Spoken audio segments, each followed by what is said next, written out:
This technique is sleeper. It's one of our purple belt techniques.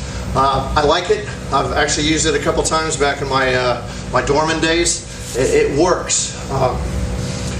Several different ideas when we actually apply the sleeper hold itself, but we'll kind of get into that once we start playing with the idea of the technique.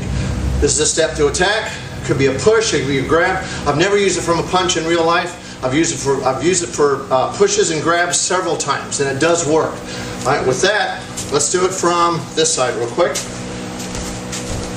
We're entering. It's a step to right straight punch. The punch comes in. Again, we're wedging to the outside of the attack. Hand hangs down, just like we're doing on Dance of Death. Right? And the old Dance of Death, like I said, we go through a switch and all the other stuff. But again, I want to keep the momentum going. And I kind of wonder what's going with his hands on here. Now, notice the cover. If I come up this way, sleeper is no longer effective. You know, in which case I may transition to a groin and go back to the old technique. Now on this one, our opportunity is the hand's a little bit lower. Right? So we have to make that, we're going to have to pick that up on the fly. Right? We've got so many techniques where we can wedge in, hit, you know, you guys know these. This is just another way to create opportunities, or when opportunities are presented, create that opportunity. So from here, I've wedged in, the hand is hanging, and it's a ridge hand. I'm coming up with the forearm, I'm going to catch that side of the neck. If you've ever smacked somebody in the side of the neck, you just never know what's going to happen. A lot of times they just drop. Most times they stumble. Right? I've never hit anybody in the side of the neck hard and not got some really positive reaction out of it. Right? Hit. There's that strike. There's that left hand checking. Okay? That's the stunner. So there's that shot. Catch it. Get it in. Get my left hand in check. Now, as I enter from there, what I want to do, let's change the angle just for a second. I want to destroy his base. So as the punch comes in, I wedge in, I get my strike, I catch that side of the neck. Now when I step in, boom, I want to hit him with my body. As I make that transition from a left neutral bow to a right neutral bow, I'm buckling his back, keeping that left hand check, and I kind of, depending on how tall he is, I'll slip under his shoulder just a little bit. I'll put my shoulder under his armpit, excuse me, just a little bit to really emphasize the wrap. Right? Now from the wrap, you've got a couple different options here. The book variation is what we call, is an actually a lateral vascular neck restraint.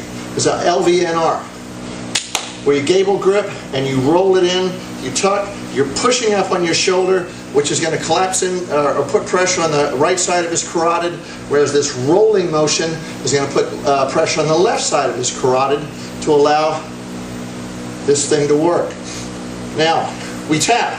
I don't let my students work the takedown until the student taps, and he'll feel that either through pain or through unconsciousness. You start to get wobbly. Now at that point here, once we roll it in, we get it nice and tight, this is the book, all we're going to do is rotate, because we're in so deep, we're going to buckle.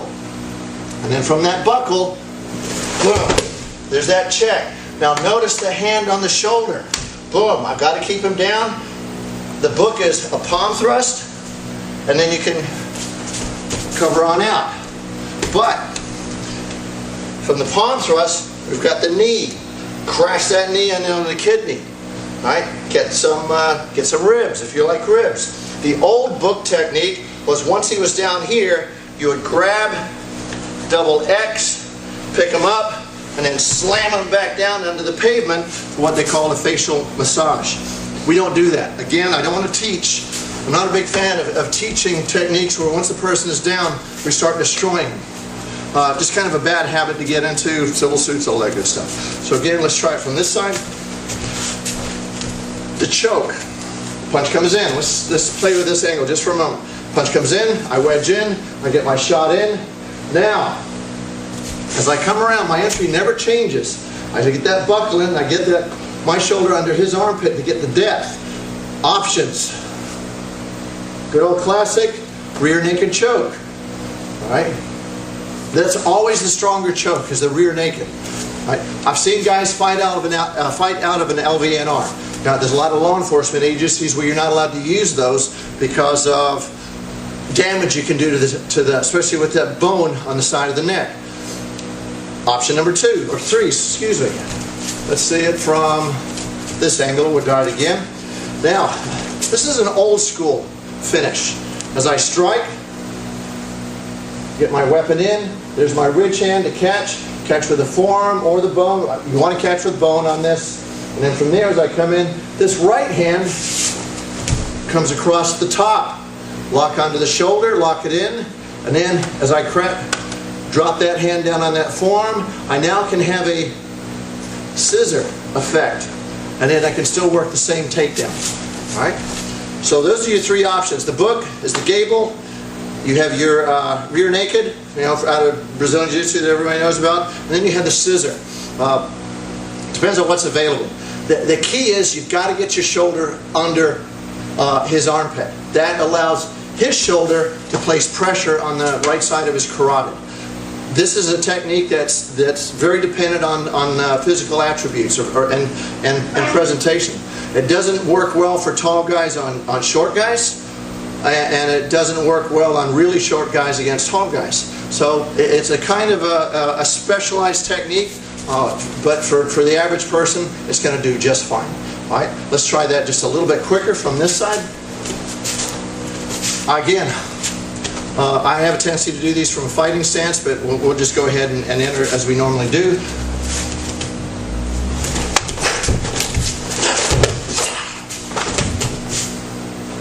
And that is sleeper. Thank you, Tom.